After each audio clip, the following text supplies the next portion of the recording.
Voluntaryong isinuko ng isang concerned citizen ang kanyang loose firearm sa South UP Municipal Police Station, Maguindanao del Norte.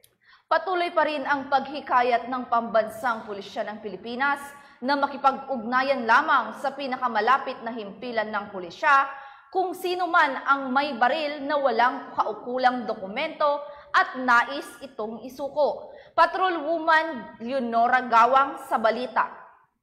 Voluntaryong isinuko ng isang concerned citizen ang isang loose firearm sa South UP Municipal Police Station, Maguindanao del Norte noong ika-28 ng Abril taong kasalukuyan.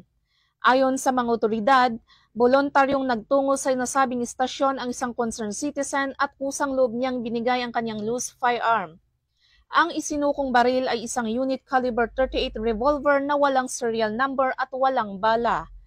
Ayon kay alias Inding, ang kusang loob niyang pagsuko sa kanyang loose firearm ay pagbibigay suporta at kooperasyon sa mga otoridad. Ang isinukong baril ay nasa pangangalaga na ng Regional Forensic Unit BAR para sa ballistic examination at tamang disposisyon.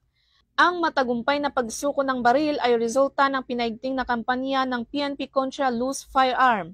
Samantala, hinihikayat ng pambansang pulisya ng Pilipinas na makipag-ugnayan lamang sa pinakamalapit na himpilan ng pulisya kung sino man ang may baril na walang kaukulang dokumento at nais itong isuko. Mula rito sa rehiyon ng Bangsamoro, ako ang inyong PNN correspondent, Patrolwoman Leonora Gawang, alagad ng batas, tagataguyod ng balitang pulis.